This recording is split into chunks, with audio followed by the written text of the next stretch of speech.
Welcome to the Local Insider Podcast, a show about everyday people who make a big difference. Do you ever dream of having a garden overflowing with fresh, delicious vegetables?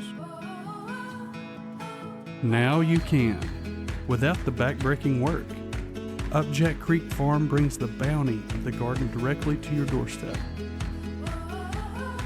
Ditch the factory-farmed, chemical-laden produce.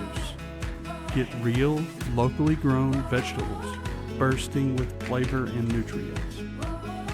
Up Jack Creek Farm is more than just a subscription box. It's a connection to your community, supporting local farmers who share your values of sustainable agriculture and healthy living. Taste the difference. Experience the joy. Invest in your health and your community. Up Jack Creek Farm. Fresh, local, sustainable.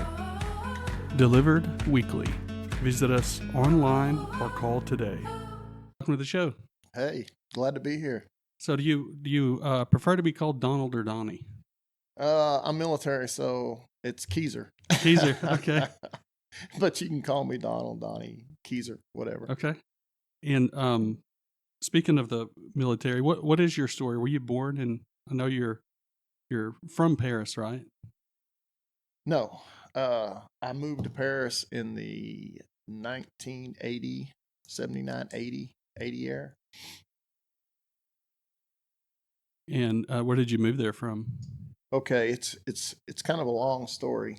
No, it's not long. It's short. I was born in Little Rock at the VA hospital. Mm-hmm. So you come from a military family. Yes.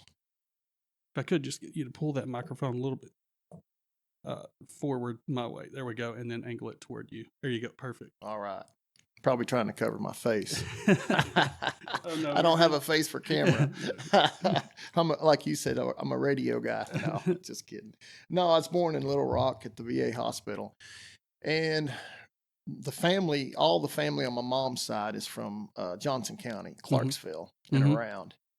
And we moved over. My mom got married as soon as the river bridge opened up from Scranton to, well, actually it wouldn't be Clarksville, but that's what we call it, Scranton to Clarksville. You know, you got Coal Hill and Spadder in between there. Right. So we moved over there and down in St. Louis Valley, started going to school at Fort Smith, Paris at fifth grade. But in between those, at 1 year old, we moved to Oregon, where the family from back in the day, they go back, and they still do, from Oregon to Clarksville. That's Arkansas. Crazy. You know, there's a lot of people that moved out west back in the day for working. Yeah. Our guys were timber guys, and did a lot of timber cut, and still do. You know, and so we just moved back and forth, and we moved out there, and then my mom got a divorce out there, and so we moved back when I was like 8, maybe 9, maybe 8, somewhere in there. And then I went to Mickey Elementary, which is not there anymore, in Clarksville. And then I went to Lamar. And then in the 5th grade, during Halloween, I remember it's Halloween, we moved to Paris. And so I started up in Paris there and stayed there the whole time. So what was your experience at Paris school system? Was it a good childhood, or was it? Yeah, I think... Looking back, I think it's what you make it. You know, if you're a kid that came from my mom's side of the family in Clarksville, you're pretty uncouth. So Dr. Crow used to say, me and my brother was the meanest people in that school. Whooped me every day. But hey. Was he the principal, I guess? Yeah. Okay. He's since passed, but he was a good man. Yeah. What branch of the military was it your dad that was in the military, or your mom? No, unfortunately, I don't know my dad. Yeah. Don't know who it is, don't know the name, nothing. And I'm really not about, I don't care. I looked a little bit, but you know, whatever. It is what it is. And but all my uncles and my mom spent a few weeks in the Air Force, but then she had to get out because of the kids. And at the meantime, the people she left us with kind of whooped around on us. So back then it was like the Red Cross come and rescued you. So I had to go to foster parents for a while out in Oregon. Then we moved out here, and And my mom was single. It's pretty hard times Mm-hmm. raising two ornery boys. And What's your brother's name? my brother's name was Ronald Keezer. Okay. And he passed away a couple of years ago. I'm sorry. On his birthday, 54. Wow. I'm 54, so I guess I've outlived him. It's past my birthday. So, so you graduated from Paris and then enlisted right away into the Army, or? It's another story. I was down St. Louis Valley. I was like 15 or 16. And this guy's driving a truck down the road, and he pulls up beside me, and he says, "Hey, come here. You want this buck knife?" It's a brand new buck knife. He said, "I'll put your name on it." He said, "All you got to do is come down, join the National Guard." His name was Richard Keith. Great guy. And I think he's a great guy. Although you weren't supposed to be giving away things back then. Mm-hmm. But really, I think it saved me. I didn't get into drugs because of I was 16. I was going down to the National Guard. Mm-hmm. And I know people probably thought because of our last name, me and my brother, that I did, but I never did. Then at 17, I actually raised my hand on my birthday. Mm-hmm. And that was with the National Guard in Paris. In 01, somewhere in there, I moved to the reserves, got promoted to sergeant first class, and then first sergeant. And I retired out of Little Rock, 431st Civil Affairs. And yeah, the National Guard, it's, I think that all youth that's really not, even the ones that are smart, if they don't know what they want to do, join for a few years, Mm-hmm. kind of get a feel for how the world really is, Mm-hmm. And also, you get that discipline and structure that maybe you didn't have before. That's now my son, he made really good grades. My daughter made really good grades. My son just joined the military, full-time active duty Army as a military intelligence linguist. And that's what he wanted. He said, "I can't make myself get up." He was going to college. He didn't like it. He started working. He said, "Hey, you know what? I'm going to join the military." He went up there and made a real high score on his ASVAB. And I said, "Don't let them give you something stupid." mm-hmm. They're going to say, "Oh, this." So I went up there to the recruiter's office with him once. And they're like, "Well, you need to pick another job in case," this is the same old line they give everybody, "in case what you want is not there." I said, no, that ain't going to be how it works." And he's like, "What?" I said, "I'm a retired first sergeant." I said, the Army, I was pretty blunt with him because that's all they understand is cuss words anyway. I just said, "F the Army." Mm-hmm. And he looked at me like, "What?" And so he worked with my son and got him, he had to wait a little longer, wait for right jobs to come up, and because he had to take tests on different stuff. Mm-hmm. And he scored high enough to do Arabic. And so he don't know if he's going to get Arabic or Russian or whatever, but he leaves March the 11th this year. So I'm proud of him. That's awesome. Yeah, no, he and Lane were both kind of had the same idea that they tried on their own will, and like Lane said, he's like, I need discipline and structure in my life. Exactly. And I was hoping they'd get to go together, but Lane already had a degree, mm-hmm. and Mitchell had like 39 credits or something, so it gave him more rank. But mm-hmm. but he's going to have to go to school and then interrogation school and how to interrogate. I hope they teach him how to waterboard people. That works because that really works. Yeah, it's not always fruitful though. I mean, you can make anybody say that their grandmother was the Easter Bunny if you put them on the waterboard long enough. Well, that's the thing. If anybody who does this or has done this, I haven't, but you put paint on somebody, they can tell you anything you want to know, mm-hmm. whether it's true or not. So right. there's a happy medium in there, I guess. Right. I think it's the from what I understand from the psychology aspect of it, it's the fear of pain and the fear of despair that gets people to be truthful. Like when you actually submit people to the torture or whatever it is, then that's when you get things that are untrue. But if you scare them enough, it's the fear. That's the kind of what they do in Camp Delta down there, and is they keep them awake, take sleep away from them, take food away from them, and then they scare them with the other, because you can believe anything if you're not in your right mind, if you're sleep deprived, Yeah, if you don't get much sleep in 3 days, you can actually start seeing people that ain't there. right. And people don't understand that, but after 3 days of no sleep, you start going the wrong way. Yeah. And I don't think people watch too many movies. Is what it is, and they're thinking, no, there's a reason that they can send psyops out and pound away with music and different stuff and keep you awake in your house, whether it's inside the United States with the FBI or overseas with psychological operations. So when you're fixing to do a line, run into battle, and they start playing "For Those About to Rock, We Salute You" by AC/DC, it pumps you up. Right. Yeah, there's now there's people that now in the digital age, they don't have to be parked outside of your house with a big loudspeaker and the war of attrition, so to speak. They can do it all digitally, where they can beam using microwaves a song into your head and bombarding you with a voice that you think is your own. Yeah, we seen some of that stuff in Cuba, with our embassy. Yeah. It messed some of them guys up by, it wasn't a song or nothing, but it Havana syndrome. Yeah, messed them up. So it all works. Yeah. Whatever works. So when in your military career, you graduated, but you retired like after 20 years, right?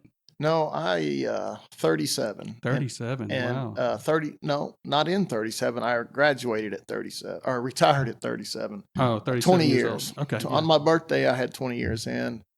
They're like, I wasn't my command sergeant major, but they're like, we got to get ready. Because I was part of special operations at that time. And it was civil affairs. It wasn't no run and gun thing. The only one below us was PSYOPs. So we wasn't the bottom of the list. Yeah. But then, of course, you got the Special Forces Rangers and Special Aviation through the Air Force, and then Civil Affairs. And I think all that's changed in PSYOPs. There was 5 of us, 5 groups. But I think all that's changed. I don't even know if Civil Affairs and PSYOP is part of Special Operations anymore. So I called them PowerPoint Rangers, all the officers, because we had a lot of officers and very few enlisted. And it's always back then it was PowerPoint briefings. And the officers had to worry about that. I didn't worry about that, but I've had to do some, but it sent me all over the world, so it was pretty nice.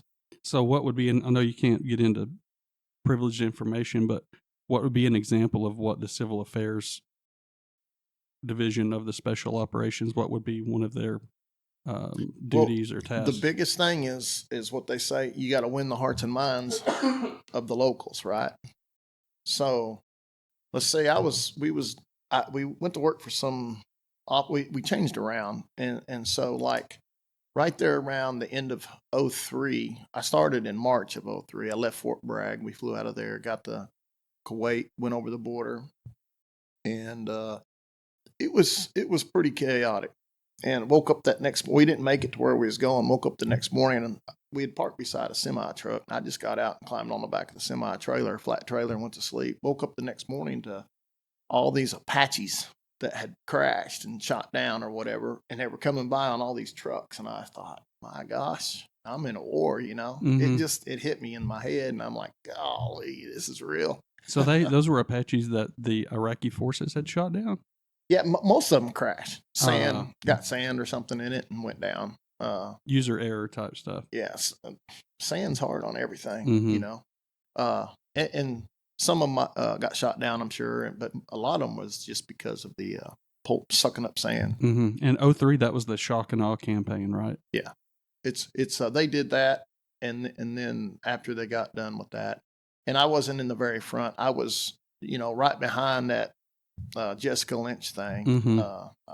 Me and my guys stopped by that hospital, and they had some bodies buried over there that they was telling us about. So what we did is we connected them people and them bodies, put guards on them, and with mortuary affairs, and that was at Talil Air Base.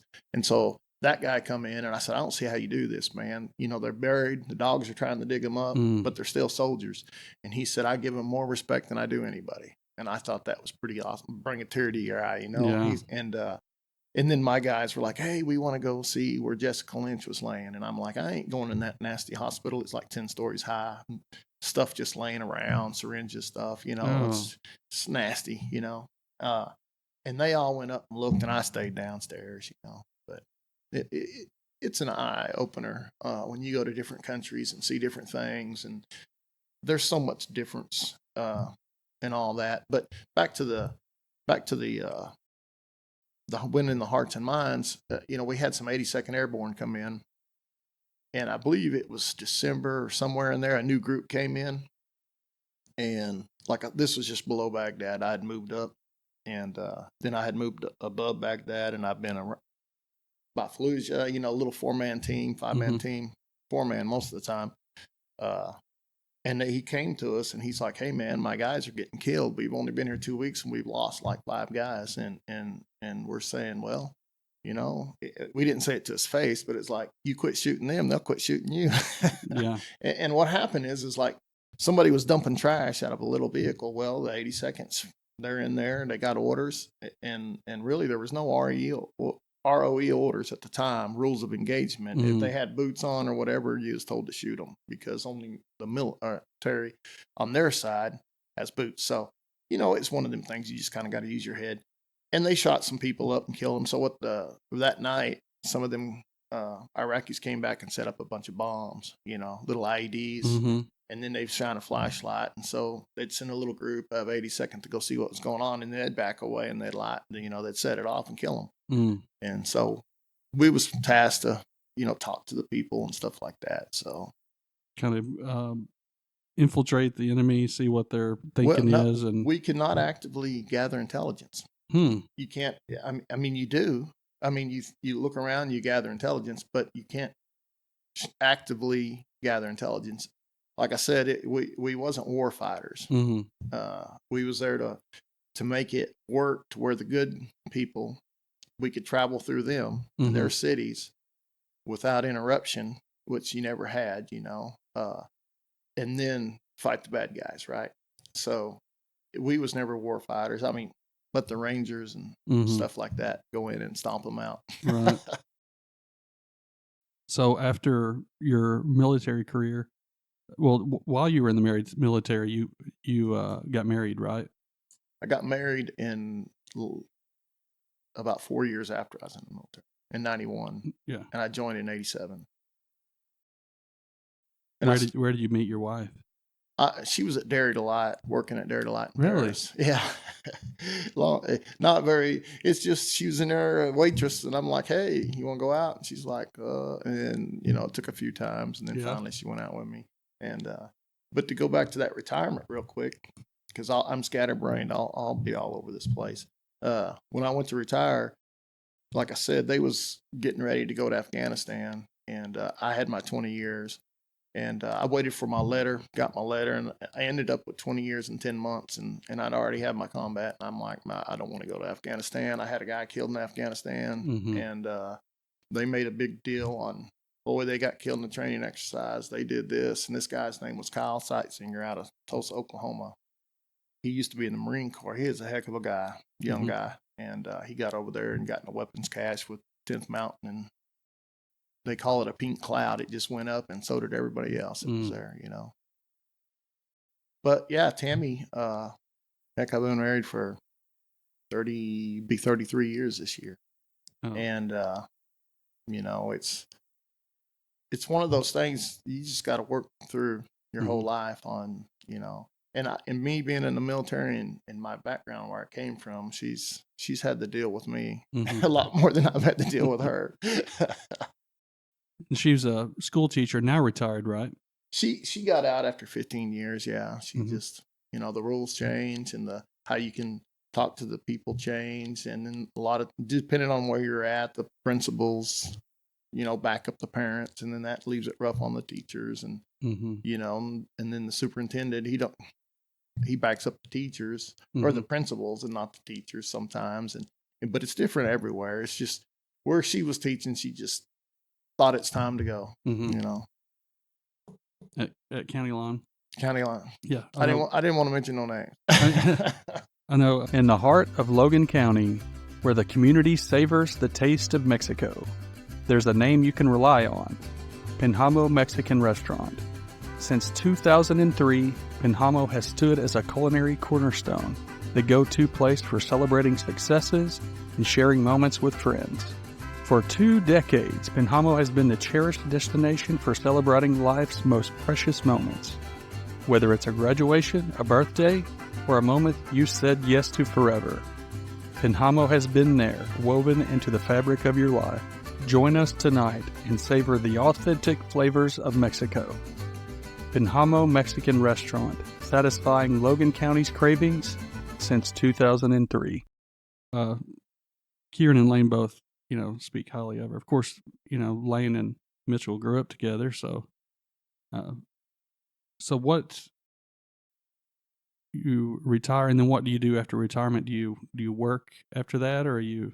Well, since it was reserves, and it was every weekend, and then sometimes I'd go off for a couple months here, a couple months there. I was a riverboat captain, and I pushed barges through the Great Lakes, through the the Gulf, to Mississippi, Alabama, Florida. And this is on the civil side or in the military? No, the civil side. And I got a license through the Coast Guard, captain license at Memphis, and so I just started doing that. Real good money, but I figured out no matter how much you make, you spend it. I'd go on them $6,000 extravagant elk hunting things. Mm-hmm. And then when I decided, my wife said, "Hey, you got to come home. You're gone all the time. The kids are 3 and 4. You got to take them to baseball. Help me. I'm not asking my dad to do it every time." And I said, "Okay." And I came home and still broke because I done. You're thinking you got eternity to make this kind of money, and then then it just pops in your head like, "Hey, I got to be a dad or and a husband on top of that." Right. So. Yeah, and money can't raise kids. No. Not the right way. Yeah. Yeah, he's talking about Lane. Yeah, Lane come over and stayed all the time. He's a great kid. Well, I appreciate that. We're proud of him. As you're proud of Mitchell. We're proud of Lane too for and I'm proud of Summer too. I don't want to leave her out in case she hears this. Yeah. She's I understand she's had a baby, right? She's due March the 5th. March the 5th. So as you know, I'm running for re-election as JP in District 7 in Logan County, and it's the south part of the Logan County. And I have an opponent this time. Well, it's the first time I've ever rerun because that last time was the time I'm in now was the first time. So this is will be your second term or your third term? Going into my second term at the end of this year, if I can make it past March the 5th. The bad thing is I won't be here. And if the guy wins, he wins. He seems, from what I know, he's a pretty good guy, and I think he thinks within reason like I do. So I'm not trying to put a plug in for him, but I'm saying that he's an okay guy that I know of. So and he'd probably do a good job. As long as he don't fall in long as he does fall into politic part of it itself, and I don't think he will. So, and I'm not going to mention names because, like I said, I want people to vote for me. Right. I can respect that. But if I get out, I might even be happier. Right. So,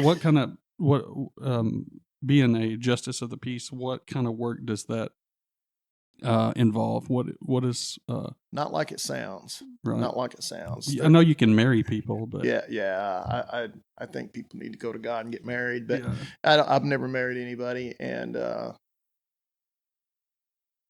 mainly the thing you do is budget. Work with the budget people, work with the courthouse people that's elected officials, and every one of them will bring you their budget. And you look through the budget and you see what can work and what can't work. And, there's some things that's not working that's going to have to be changed one way or the other. It's got to be changed, and that's EMS. And we won't even get in that. But because we're giving them close to $1 million a year in the negative for them. Right. And the county can't sustain that for very long. Hoping that, that's because the COVID money's just about it's gone. So hoping that we'll get something with this eclipse that's coming in. We'll get a lot of tax revenue and stuff like that, and be able to help the EMS out a little longer. and it would work good if we could. It's just people can't afford the bills of EMS. I mean, you Right. get a ride to Fort Smith and cost you $1,000 or something. It's like, next time I'll put them in the trunk and take them. It's Right. just crazy. Does health insurance normally cover an EMS? I would think it would cover an ambulance ride. Is it? I'm not in that part of it. Yeah. That's for the EMT coordinator. And so what I have heard though is just that they pay a very small amount. And if you went to the doctor and your insurance paid so much, and then you're okay, like military, right? I get military insurance. So, I might have a $2,500 bill but I don't have to pay nothing. And then the VA will send me a deal what they paid, and it's like $200. So what they charge normally for $2,500, they have to just accept $200. And so there's a big problem, and that's something I can't fix. And right. I don't want to get involved with. I'm not a genius or anything, but it seems just looking at the way, and I don't mean to jump off into no man's land here, but it seems looking at the way that our healthcare industry ran when it worked, and looking at it now, not to say that it's not working, but it's obviously not working because we had to have a government mandate for people to buy it. The government had to compel people. It's a tax now to support the medical industry. Actually, it doesn't support the medical industry. It supports the medical insurance industry. So anyway, and the way it used to work was the same way it would work with any other good or service. I go to you, we agree on a price, I pay you that money, and you fulfill the service. Yeah, it's a handshake and you're done. Yeah, like back from, I don't know, I'm just going on what you're probably familiar with Ron Paul. He was a congressman out of Texas, and he was a doctor. So I listened to him, and I'm like, well, he's on both sides of it. And the way he described it was from the 60s to the 90s, the cost of healthcare has increased dramatically because of government involvement in the insurance industry. So anytime you involve government in any industry, the cost always goes up. It never goes down. So yeah. And it makes you think, like, okay, 20 years ago, you could buy a Coke for 30 cents, right? 25 cents. And now it's $2.50. And when I say Coke, I mean a beverage. I just happen to love Coke. So my thing is, okay, it costs more to get it out of the ground, whatever they use, produce it and all that stuff. So, but why? Why does it have to? The prices are raised by everybody, and whoever's making them raise their prices, they're raising their prices, but it's still the same product being sold for a lot more money. If they wouldn't have started raising everything, they wouldn't have to, but then they got to pay more wages, which causes the product, and it all gets passed down the line. And eventually you're selling less product, but you're making more money, so it doesn't really affect them. So, go back to the first guy who's got the shovel, right? And pay him a fair wage that's comparative to even 20 years ago, and keep everything the same. One guy raises the plastic or chemical or something, and it changes the whole thing. So if everybody stayed at a fair price and not tried to be greedy like they are, when you got companies reporting billions of dollars of profit every month, and people say, where do you get those numbers? It's companies have to, it's FOIA, it's freedom of SEC anything. Yes, regulations. you can look at it. Everybody can look at anybody's income. They're a publicly traded company. They have to have their... So, you got a company we cleared 10 billion this year. Okay. So why didn't you rebuild they talk about the infrastructure of the United States is crashing. And see, that's kind of the stuff I did in the military. Okay. So when you had that 10 billion last month or quarter, I'll take that back. It's quarterly. Yeah. Why didn't you fix one of your refineries? And see, it's crazy. I used to push barges, and I'd go get a load of fuel, 300 or 400,000 gallons of fuel, go out, park, drop anchor, whatever you want to call it, wait a week, go back to the same dock and pump it off. Then you get demerger charges, more tax charges. And it's crazy. It's all about greed, taxing the government, which is just money printed that's really got nothing to stand behind. Right. So, and everybody does it, and that's what's wrong. That's what's wrong. If everybody could go back to just being humble and yeah, if you made $1 million, I'm happy for you. I've never been a hater of people that make money. Right. I got some buddies that make some good money, and I hear other buddies that was buddies with us at the time. Oh, that's bull crap. He got this 100,000 for this and that and that. Who cares? Who cares if he earned it or not? Just respect it. Respect him that he's a good steward of it. Right. But I've never been a hater on people making money. Right. But at the same time, ethically, Yeah, that's like you were saying, we have industries that are receiving government subsidies at the same time they're paying out record bonuses to their top executives. If you have a company that is relying on government subsidy to be in the black every quarter, and at the same time they're paying record bonuses to their top executives, there's something wrong there. Yeah, and the government backing companies up. Ford is the only one that I know that didn't take the buyout. Right. And I mean, everybody's prices are over $100 an hour to get a car worked on now. And you go buy a book. It's like a union deal, I guess. Is you go buy a book. If it says 3 hours, you get paid 3 hours. If it takes you 20 minutes, if you figured out how to do it in 20 minutes, you got 2 hours and 40 minutes to sit around and work on something else, or sit around to look at your phone. Right. Because that's just the standards, But did I tell you my name was Donald Keezer? And I'm running for re-election in Logan County, South Logan County, Arkansas. Hey, we're getting we're getting off in the weeds. Yeah, we're getting way in there where there's people that think a whole lot smarter than me. That's their deal. So what makes you smile in the morning when you wake up in the morning? I'm a morning person, and I think the military put that into me. So I wake up, I'm always happy. My wife can't stand it when I wake up and stuff, and I go drink coffee over at my mom's, visit my mom every morning. I moved her across the road from me, and that's awesome. I just go over there and drink coffee about every morning. If I don't go with her, if she's gone, I'll go with my Uncle Jimmy Cox. Drive down there. He watches the View. He'll tape the View and he'll watch it. And I ask him, why would you watch a show like this? He said, because I just got to get pissed off every once in a while, so I'll watch The View. He said, now, you ought to listen to this, and he'll show it to me. And I said, you're right, man. I didn't need to see that.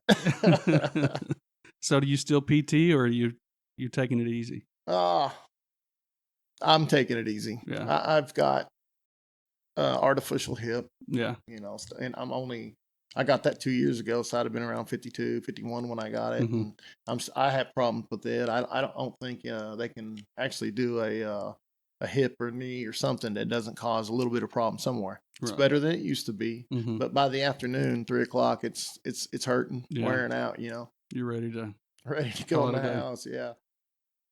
So what's the most important thing that people should know about you? Honesty.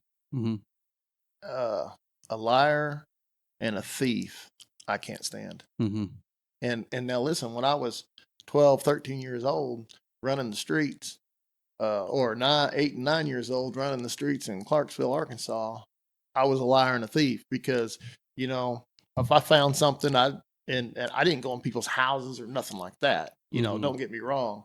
It wasn't burglary. No. It was like we'd go to the back of a store and we'd pull Coke bottles through and take them to the front of the store and trade them in for a Coke, I see. So that makes you a liar and a thief, right? So, but you grow out of that a little bit older, you get out of that. And, by the time you're 18, you should be way out of it, And that petty stuff, when you're little, like kids stealing a piece of bubble gum, I'm sure I did that. I don't remember doing it, but I'm sure I did. But, you just got to outgrow that when you're a young teenager. Right. And then if you look at if you'll sit back and listen to the people who lie about everything, politicians, Mm-hmm. they may not be lying, they're just not answering, Right. or telling the whole truth. Lying by omission. Yeah. So, and when I said that about politicians, and I'm not really, I don't consider myself a politician. I'm just trying to help with the budget, and it takes more than one term to actually, maybe more than 2 terms to actually figure out how the budget is done, Mm-hmm. and how you can make it better, and the crazy spending, so honesty, man. I just, if you're gonna lie to me, don't just go somewhere else. Right. And you kill I kill a bear and you kill a bigger bear. Stuff like that. Yeah. It's crazy. The one-uppers. Yeah, the one-uppers. That's what I'm talking about. Yeah. I don't like being around stuff like that. So what made you decide to get into politics? Well, I don't want to say anything against anybody, Mhm. but so if you see something that you think is, not right for whatever it is they're doing, the county, the budget, whatever, then you should, as a citizen, you ought to try to help if you've got some type of, willingness Mhm. to better the county. I just seen some things in there, and it's not just one person, and it may not mean anything to anybody, but it meant something to me. Mhm. It might not even be wrong, but it's going to be right there to where if you're taking care of a buddy, have I taken care of a buddy before? I'm sure I have, Mhm. but not with government money. Mhm. You know what I mean? Yeah. And I don't mean handing them cash. I mean, hey, take this tractor home and you can use it. Stuff like that. Mhm. Not saying that, not saying that they do that. I'm just giving an example. Just good old boy stuff. Yeah, yeah. Mhm. And I've grown out of that. I mean, when I was younger, yeah, in the military, we did that stuff. I mean, that's how you survived when Mhm. you was on active duty and different things. Rank helps too in the military. But here, it's I get pulled over, I get a ticket just like anybody else. Mhm. There's nothing to that. Even though I'll go in there and help the sheriff get a raise or something like that. Mhm. The whole county, but even across the board, it's like how I like to do it. Deputies, whatever, try to get them to where they need to be to compete with other counties around us. Same way with the courthouse people. They need a fair minimum wage, and some of them are not at a fair minimum wage right now. And we've worked on it. It's being worked on. So, Mhm. and I just think that I just don't believe in that's kind of like the stealing when you're a little bitty kid, like gum or something, Mhm. to saying, hey, that's wrong, or that it's wrong, Mhm. even though you never been taught, you just feel that it's wrong. Right. And and that's another story, because that's where I think believing in God he's put it in me to do what's right. And I don't always do what's right, but he's put it in me to do what's right. And I feel it when I do something. When I fix to do something wrong, or maybe I'm out with some buddies and I start cussing too much, I can Mhm. feel it. It's wrong, Right. right? And you should respect that feeling, and you should always obey that feeling. But we don't. Right. We're all sinners, right? Mhm. So, but I think overall, everybody in the courthouse is trying to do a good job Mhm. overall, In the north and south. north and south. Mhm. One of the things about the north and south is there is a north, there is a south. We have 2 county seats. We have the Mhm. north and the south, which makes it a little bit more. We spend more because we have more vehicles, like county vehicles. We have more. We have to have more people working. Like, say we got 3 people in the county clerk's office in Paris. Well, you got to have somebody in the county clerk's office in the south part of Logan County, in Boonville. So we putting out a little bit more money, right? Mhm. But in the long run, that actually helps the taxpayer, because they're not having to drive to Paris and deal Right. with Paris people. You know what I mean? Mhm. Because it's always been a feud between the north and the south, Paris and Boonville.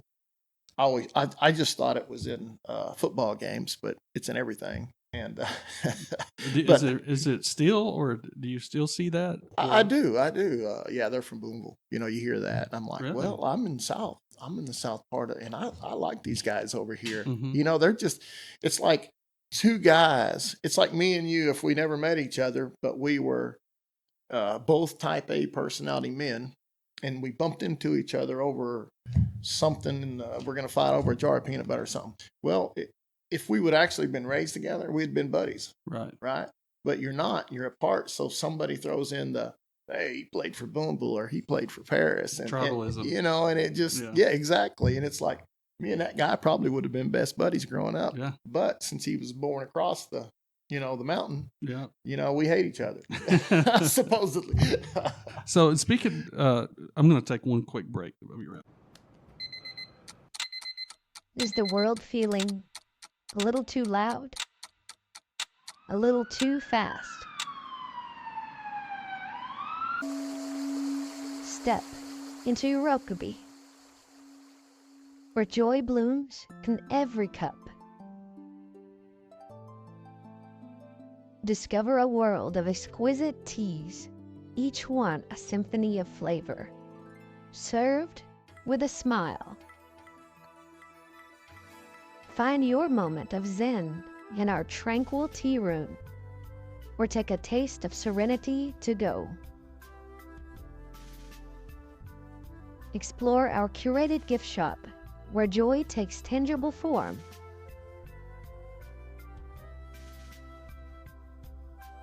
Nourish your mind, body, and spirit with our upcoming workshops, from afternoon tea to self-defense. Iraqi, where every cup, every gift, every moment whispers joy. Visit Iraqi today. Find your joy. And we're back. Speaking of the eclipse, I know you speak to other county officials. What are their feelings on this? I know you talk to 10 people, you get 10 different opinions as to. I guess the number one factor would be, is it going to be cloudy? And then if it's not cloudy, do you think it's really going to be as big as they're saying? Well, April has a lot of showers in it, right? Mm-hmm. So it may be cloudy. I don't know. Is it going to be as big? If you go off of the history, yeah, it's going to be big. The thing about it is how much money they're supposed to be bringing into the state. Mm-hmm. If we got storms that week, we might everybody. I'm afraid that more people are investing in stuff that they won't be able to get the return better if they do that. It's kind of now everybody that's local that lives around here, I would say go buy about a week's worth of groceries before they get here, because they're going to want fresh groceries. So when they get here, they're going to go buy from Sam's or Walmart or Harps or wherever, And so some of these mom and pop places, if we still have a few, might get sold out, out of one of these gas stations that actually carry milk and stuff like that. Sure. You never know. I hope that's the case. I hope everybody does good. And I hope I hope it goes over good. I hope there's no rain. We've had meetings in this at the Quorum Court, and first thing they said, because I done thought, they said people are paying $300 a night to just throw a tent out in your pasture, and I thought, well, heck, I got some big pastures. I'm fixing to cut the hay, make sure it's right. And then they said, well, you got every so many people, you got to have a toilet and a hot shower, and I'm like, well, that puts me out. It's primitive camping. Yeah, that's right. And then on top of that, they said that and I'm getting this from our coordinator, from emergency management coordinator, and she's saying that if you'll grab that arm up there and just swing it my way, there you go, and then bring it to you. There you go. All right, perfect. And she's saying Toby Miller, yeah, she's been to meetings over this, and she reported and told us what's going on about it, and there'll be more before, I guess, April. Mm-hmm. And it makes sense, but that people can't just let everybody do that. I mean, that's what's won and lost wars is hygiene, Right. big, Russia and Afghanistan, you can't be, Typhus and yeah, all that. yeah, you can't use the bathroom up the hill and get water down the hill, Right. from the same source. So, so maybe, there's always good points, but I think the government can overshoot everything on people, Mhm. I think it's also, they want their little piece, Right. they want their little piece of the money from everybody. So, So they're expecting like 1 million people to come to Arkansas. Right. yes. And the path is like going to be Russellville to Magazine, Mount Magazine and stuff. So, those people are already trying to book Mount Magazine, Mhm. and they said they couldn't book, and it's a state-run thing, so they can't book until a certain date. And they said you better have speed dial because it'll be empty. There Yeah. won't be anything left. And I hope it works out for everybody. But with that kind of stuff, you get more crime. Our deputies are going to have to be working overtime. The officers in town will have to be working some overtime. Maybe we can clean up on some speeders and stuff and slow them down. And I don't want nobody to get a ticket, but Yeah. it helps. Yeah. You give one guy a ticket, the rest of them might slow down. But don't give them a ticket just because they have an Idaho tag. Right. And it may be the case where it's so congested, it's not speeding, Yeah. They can't give speeding tickets, but Yeah. that was the fear from, I guess 2017, is the people showed that you have day trippers, which I think that's what they're anticipating our area to get. There's places where people come from all over the world to see it, but everybody's going to try to be in the Russellville area. That's like the focal point. Yes. The main NASA is going to be there. But for us, like places like Fort Smith and over in Oklahoma aren't in the path of the totality. So they'll be coming into here in Paris and the mountain and stuff. It's going to be a lot of people. I know there's going to be a lot of people in Logan County because, we do have a lot of height, like, Mount Magazine and all the and pastures, farmers, pastures, people can stand out there and watch it, Now, if it's raining, it's going to be a bad day. But I hope it goes through good. I hope that the locals can profit off of it, maybe not rip people's heads off, but profit. Right. This is going to be probably a once in a lifetime thing for us. And hopefully we can get through it without any hiccups, without without the sheriff department and the police departments having problems. Maybe everybody will make it safe. We won't have to use too much EMS. I mean, stuff like that. You always want to hope for the better, right? But plan for the worst, right? So, and I think Logan County is doing that. They're planning. They're making plans on trying to make it just as efficient as they can. That's good. That's good to hear. So, what are you most excited about right now? Oh, I don't know. That's a hard one. Maybe this race. It's the first one, and the thing is I'm fixing to have a grandbaby, right? So that's pretty excited. I'm kind of I've got to get my wife up there, and I want to get my son up there before it's Spokane, Washington's where she lives with her husband Anthony Keith, who's in the Air Force up there, and of course Lane knows your boys and all them, them. So they're up there in Spokane. So, but it's kind of exciting, and it's getting, and it's nerve wracking because I need to be there. My first grandbaby and my daughter, and my wife needs to be there a little early and maybe stay a little late. Help her out. And then I want my son to go see her before he takes off to the military because it may be a year. The language school, Arabic and stuff's like a year more plus. Depends where you're at in a year. But he's got boot camp and he's got the language school, and so it's a great time to be above ground. That's all I got to say. Yeah. So what period in history are you most interested in? Well, American history, I don't know. I never liked history until you get. It's weird. I'm saying the same thing. All the older people that was when I was 20 and they're 50 or 60 and I was 18 to 20, who cares about history, right?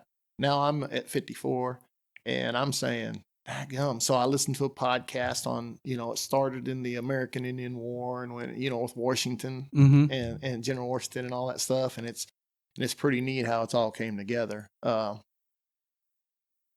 not going to get into the big conspiracy about how history is portrayed in school Mm-hmm. because there's a lot. I don't think it's all been told. And they probably added, my whole life, Columbus set sail on the Wild Blue or whatever, Yeah. right? And Yeah. then you find out that he never even landed on the mainland. Yeah. It's probably South America. Yeah. 1492, yeah. Columbus sailed the ocean blue. Yeah. And so you're thinking, well, dadgum, if they're wrong with that and they won't change it, have they changed it? I don't know if they've changed it in the curriculum in these schools. Mm-hmm. I don't think they have. So that's a lie that they're telling the kids. Mm-hmm. and I know that people just kind of blow it off or something, but really the history is really interesting now at this age. Mm-hmm. And it's important. And it is important. It is important. And okay, so just say World War I. Everybody thinks, hey, the Japanese, the Russians, the Germans, or whatever, But that actually started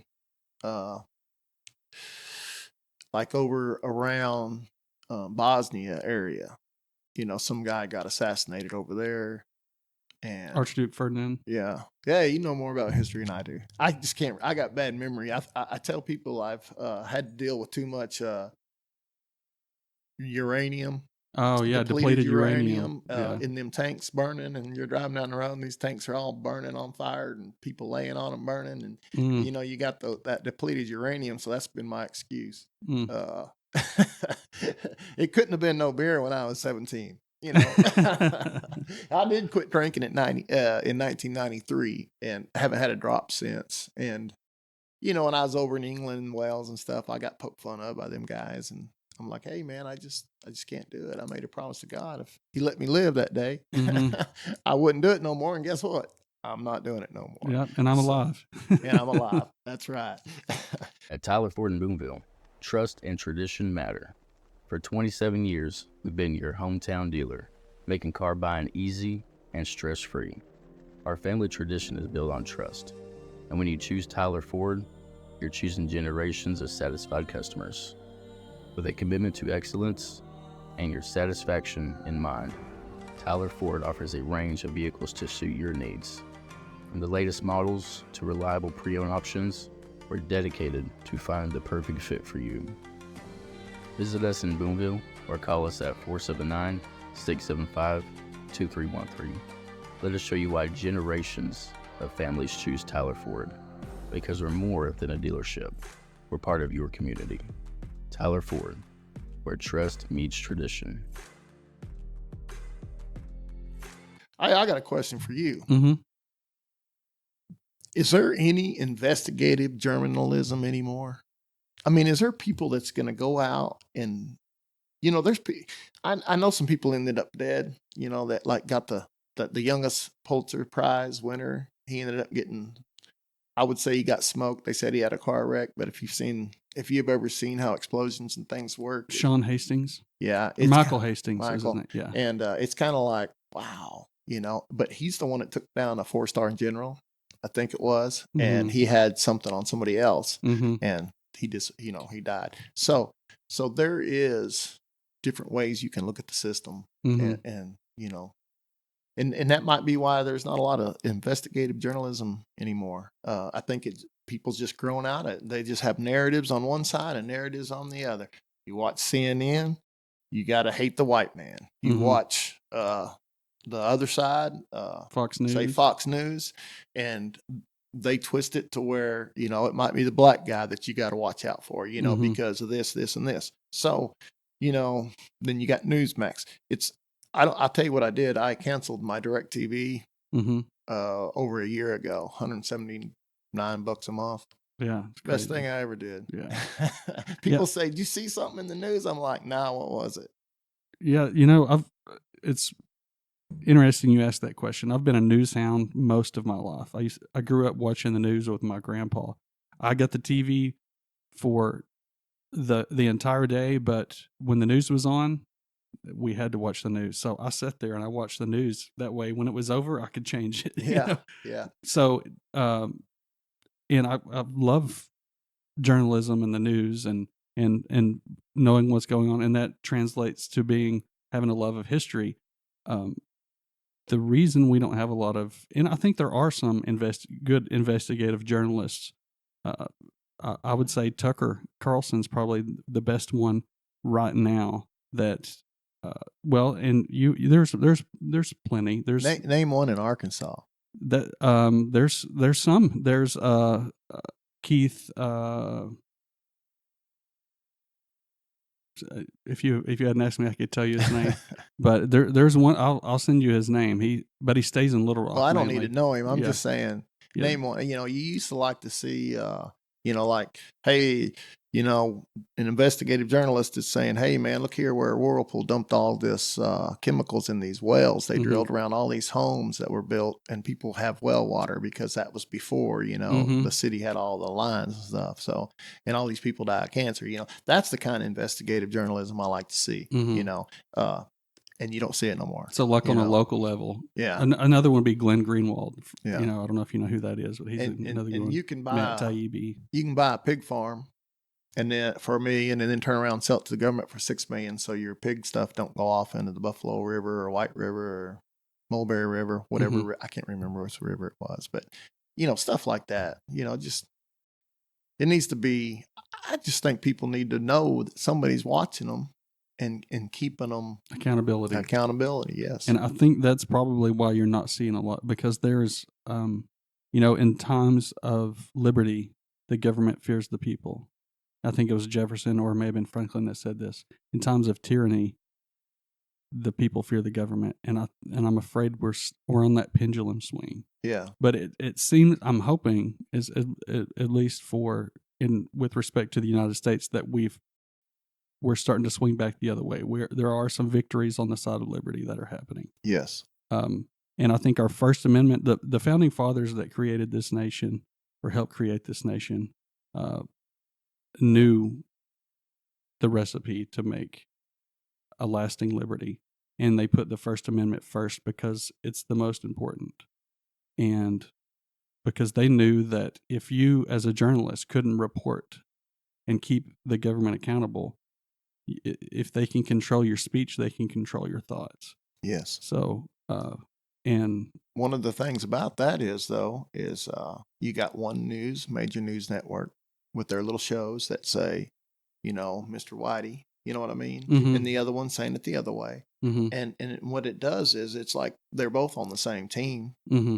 but you're not going to worry about liberty when you're worried about this guy and that guy's worried about you. Right. It's called segregation. Yeah. Divide and conquer. And that's what I believe that these news channels are built and made for, is segregation.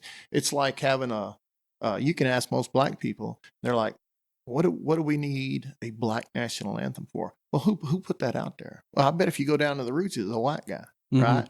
Probably CNN or something. And it keeps people segregated. So people are getting mad because even blacks and whites both, and everybody's saying, well, we don't need this. You're segregating us from this national anthem. You know what? This national anthem is for every citizen of the United States. They ought to grab a hold of it, the flag, and go with that, right? It's not because anything else they think about is because somebody has put it in their mind, like CNN or The View or something like that, or the other side, Fox News or Newsmax or something, has put it in their mind the other way. I'm about to where I'm just going to, get around the house, do what I can for what I can do in this county, and enjoy my life, enjoy my grandkids. And it's stressful when you think you can help, but you can't, know. And I think that's because being in the military, so over 20 years, and you're thinking, hey, it needs to be done this way. And when I got out of the military, it's like you holler at somebody, and it's like, what? You can't yell at him, But anyway, I don't think there's as much segregation and stuff as people make it. But they're building it, they're making it, they're growing it. Because what happens if the people are together? Then the people at the White House and all them government offices are in trouble. If America comes together and says, we're going to put new people in, Mhm. that's their worst nightmare Mhm. because it's all about money. It ain't about liberty and it ain't about America being one. It's about money. At bottom line, it's money. And we don't need to be fighting with somebody else because they're a different color. Right. Right. So, I mean, I've had a lot of friends on Hispanic, everything, you know. Mhm.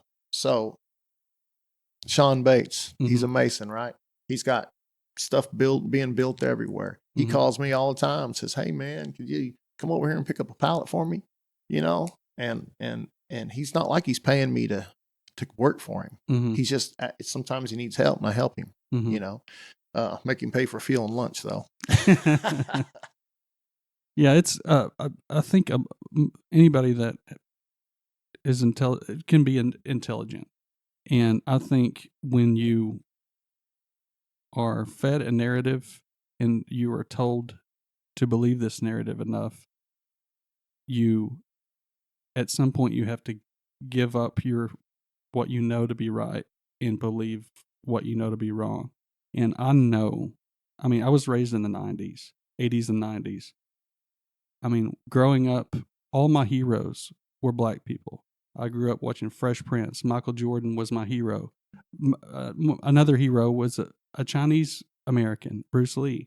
You know, in fact, the only heroes that I had that were Caucasian were my grandfather, my dad, my local family.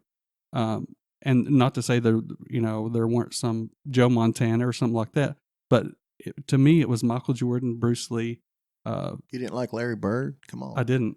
You I didn't? was a Jordan guy, so I didn't. Well, Larry's kind of before Jordan. Yeah. They kind of run together a little bit, but I watch Jordan on all his stuff too, and I still think he's the GOAT. Yeah. LeBron may overtake him one day, but he's still, Jordan right now is still the GOAT. I would agree with that.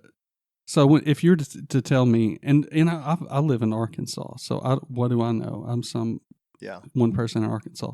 If you're to tell me that the majority of the country that white people hate black people, I'm not gonna believe that because it doesn't compute. Well, we're in the South, so Mhm. we should know, right? Yeah. I mean, that's where a lot of problems were in the South, the 13, and so the Confederate States, Mhm. if nobody knew what the 13 was, I'm talking about the Confederate States. Mhm. And so we should know. I mean, Texas ended up coming in there later on, and they ended up being probably the last state to free slaves. So, and Mississippi, I think. are you sure? I think Sure, so. you sure after the proclamation that Texas Mississippi didn't hang on for a little Mississippi or bit? Alabama, I think, or maybe I'm thinking of Jim Crow laws, but Yeah. But no, it's I don't believe it is as much as they say it is, and I don't think people should step out of the way to make it that way. right. And we, like Rodney King, we all just get along. Mm-hmm. So what do you believe is an effective quality, or what is a quality of an effective leader? Essential quality of an effective leader. He's got to be able to listen. I can see something going on. These guys sitting over there in the vehicle, Humvee, not doing anything. I go over and chew them out, right? Mm-hmm. But I didn't even ask if the Humvee's broke down, mm-hmm. or I didn't ask if they're feeling okay, mm-hmm. or if they know what they're supposed to do, right? And I think that's it. And when you have any kind of miscommunications, you have problems in the beginning and in the long run. And I think if you're an effective listener, now I don't mean sit there and listen to somebody whine. I can't stand whining. Mm-hmm. That might be, somebody whines, even being a little sick. I grew up barefooted, and no coats. Mm-hmm. And people say, "Man, it's so cold out here. Why ain't you wearing a coat?" And I said, I'm tough. I don't need one, And here I am freezing to death. But you can't. You don't want to be embarrassed in school and right. and stuff. But if you're an effective listener, you can be a good leader. So, who's one person that you can count on? Man, I've got about 4. Somebody you could call in the middle of the night and say, "Hey, it's 3 a.m. Hey, I need you to bring me this or that." No questions asked. They'll be there. There's a federal pot in Louisiana. named Daryl. He helped me get my license, and then we worked together on different jobs in different parts of the rivers, upper Mississippi, lower Mississippi. And I can call him at any time, and there's that's Daryl Dickinson, and he's still a federal pilot down there in Louisiana. And I only have like 3 or 4, and I hate to sit here and name one and some guy get missed and be mad, but I think John Walker, John's Electric, me and him go way back. I mean, we ain't together every day, or maybe not even once every 6 months. Mm-hmm. But when we need to call each other for something, we can. Mm-hmm. It's there. If I go to his house and somebody's there, say, "What are you doing?" I say, "Well, I'm going to go in here and get this and borrow it." And they're like, "Well, you better ask John." Well, John's anything on my property, he can come get. Anything on his property, I can come get. Same with Daryl. Sid Pilgrim, Dr. An Chung, the eye doctors, him and his brother. I hate to miss somebody, but you don't really have that type of friends, and if they can't do it, they would call and pay to have it done. Is that kind of friend. You know what I mean? That's some of the, I haven't paid Mason dues in years, so I'm really not in the Masons anymore by their rules, but that's what that was supposed to be. But I grew out of it and left it because it wasn't like that. The time I was in was just a bunch of older people going in there and griping about everything. And, and nobody has, I'm trying to think of the word. Camaraderie or? No, nobody has that much loyalty to anybody. Oh, I see. Loyalty is a very good, if you called me and said, "Hey," and this is what I'm considering loyalty, is like, if I need you to have my back, as long as it's the truth, then you need to have my back. You don't need to be scared that the guy that I'm up against, or the city or the county or whatever that I'm up against, if they're in the wrong, they're in the wrong. And I've seen a lot of people like turn away and walk away from other people that's, "Hey, I thought you had my back." Same way when your kid's fighting and you look back and they're all way back there saying, get him, Yeah. and they're not helping you. That's an easy way to put it. They're way back there. I got your back, way back. Yeah. Way Loyalty. back. Yeah. I believe in loyalty, man. Somebody calls me at 3:00 in the morning and I'll go help them. I've helped so many people, and I've had people really help me. So, loyalty comes with respect, and as long as, how many do you have? I got like 4. How many do you have? I've got 2. 2. See, that's just the way it is. Somebody calls me and I'm going to help them. I've had to go out and help people at night, because I live on beside a hill, at the bottom of a hill. And sometimes it gets a little strange with who's out there at night at 3:00 in the morning, driving in the snow and wrecking in the ditches and stuff. But, or running out of gas or anything like that by your house, and you're like, "Hey, what's going on out there?" Of course, the first thing I do is jack around in the chamber and walk out there, So what advice would you give your 18-year-old self? There's several advices I would give myself, especially don't drink when you're younger, because if you're trying to develop brain cells, you don't need to be killing them. You need to learn loyalty and respect. You can't be like I had a chip on my shoulder because I was so poor, right? So I go to school and somebody says something, I'm like, "We're fighting." You know what I mean? It's not all about that all the time. And maybe because I'm a type A personality person, and I'm trying to kind of drop back, and I can't. It's just one of those things you're stuck with. And I didn't study in school, and I actually, in my last 2 years, I think I just, what I call the dumb classes.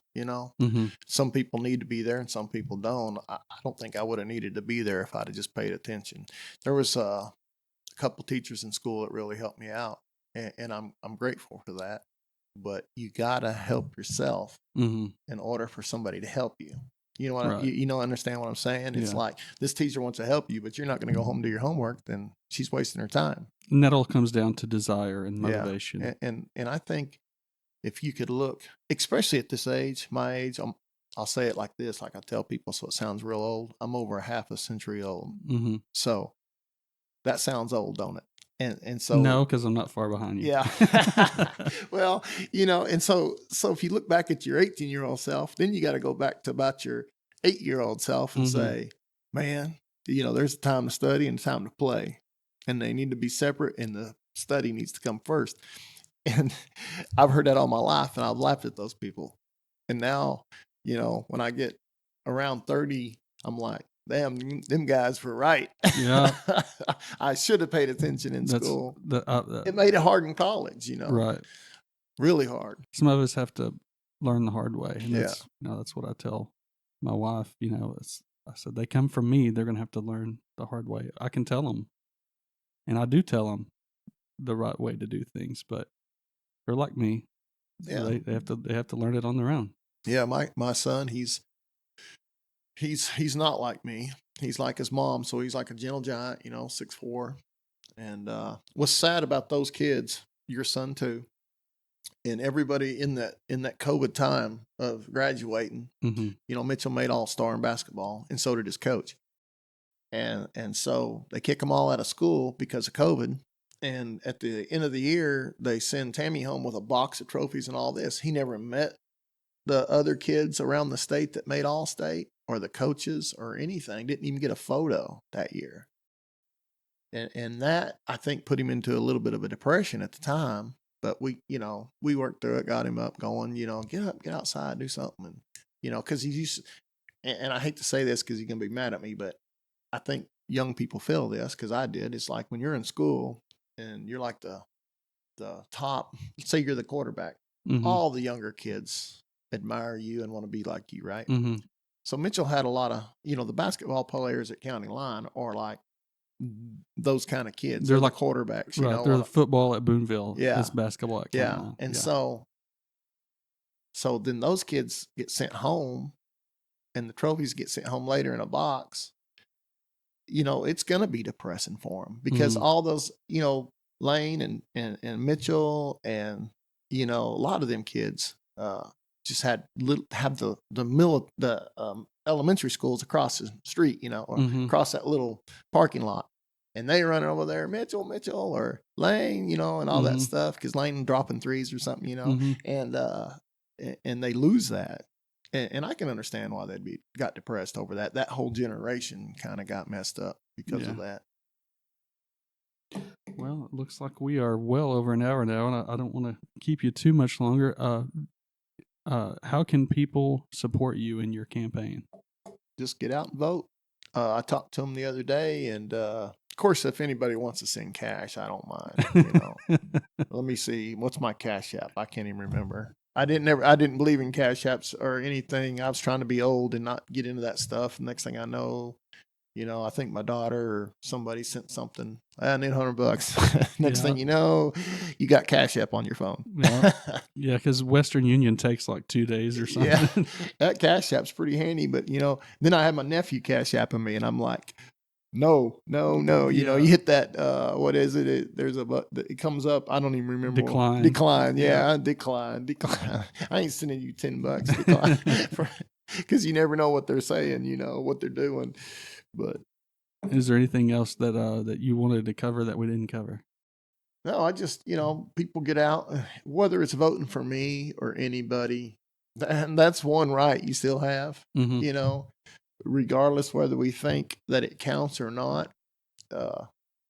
I'd tell you who I voted for president, but a lot of Republicans would be mad at me. I'll tell you this, I didn't vote for the number 1 runner or the number 2 runner right now.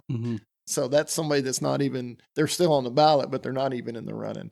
And I did that because I believe the number 1 runner is what I'm against, some kind of people that are for themselves. I think he can do one heck of a job as president, but I don't think he does one heck of a job as a person, if that makes sense. It's all about him and everything. And, I just want to say, shut up, do a good job, and go on. And then, Nikki Haley's next. If you can't win your own state, go home, right? Yeah. So everybody needs to get out and vote. It's one thing they got left they can do. And when they go, vote for me, right? Donald Keezer, JP 7, District 7. And early voting's right now, and I don't have any signs out yet. And this ends March the 5th, and I'm fixing to have to leave for Washington. So maybe they'll be listening to this, and everybody will run out and vote for me, right? Yeah. But anyway, I've enjoyed sitting here talking to you. Thanks for coming on. Yeah, and you know, I went from nice hot cup of coffee to a jar with water in it. I mean, come on, man.